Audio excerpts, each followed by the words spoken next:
Thanks. At 7:50, we're in the garden now. Joining us this Saturday morning, our gardening expert, Dabney Morgan. Good to have you in studio, well, thank Dabney. You. Good to see you. Well, yeah, last night, though, we had clearly rough weather. Right. And then we have this heat that we're dealing with. What kind of impact is having on the gardens?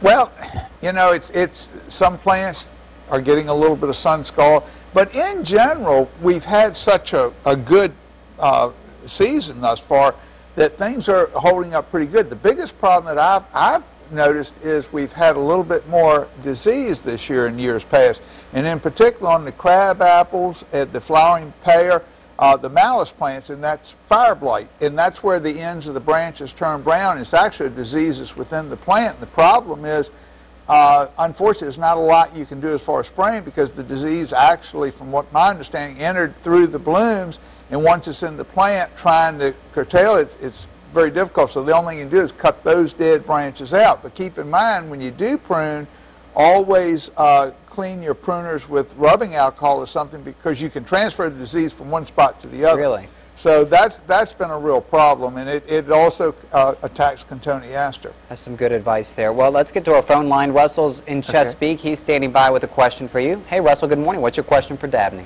Good morning. The question I've got for you is concerning my squash plants. I had blossom rot a couple of years back on my tomatoes, and that seems to be cleared up. My tomatoes are doing fantastic. This year, it's my squash plants.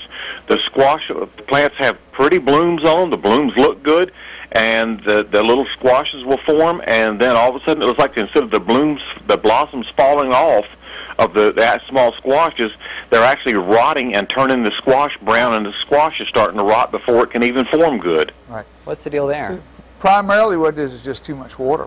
When we've had the rains, we've had so much at one time.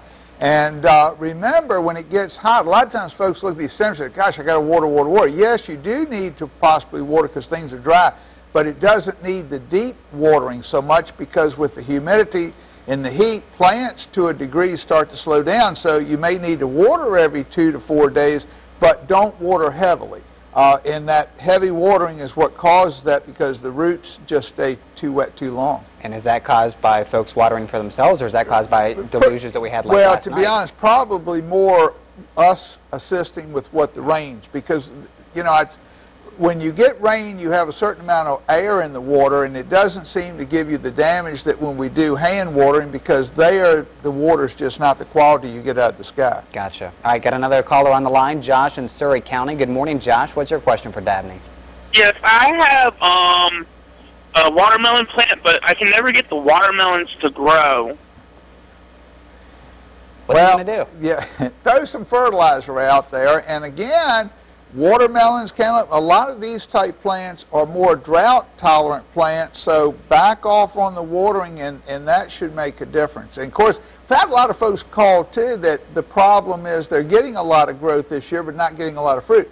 And I think that has a lot to do with the moisture we're having, because when you have good conditions, wet conditions, plants want to do more vegetation than actually setting fruit. So again, drying out some helps, I think, to set fruit. All right, let's get to our last caller on the line, Andrea in Norfolk. Andrea, good morning. Your question for Dabney?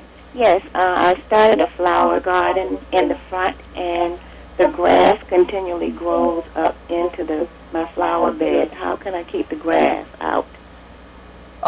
Well, one way, of course, get out and pull. Of course, with hot weather, that's not the best recommendation. We do have chemicals on the market that we can actually spray. One of them is called Over the Top, and you can actually spray right over your plants, desirable plants, and it'll kill the grass without hurting the plants.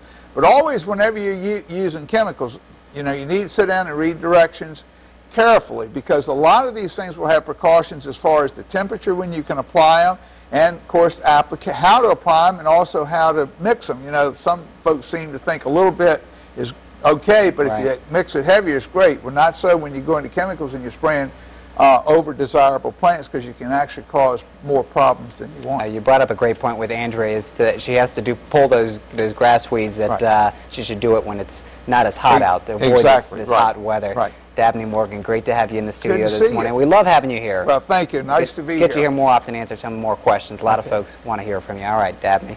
That's going to do it for us right now. We're going to be back in just a couple minutes with a final check of your forecast. Stay with us.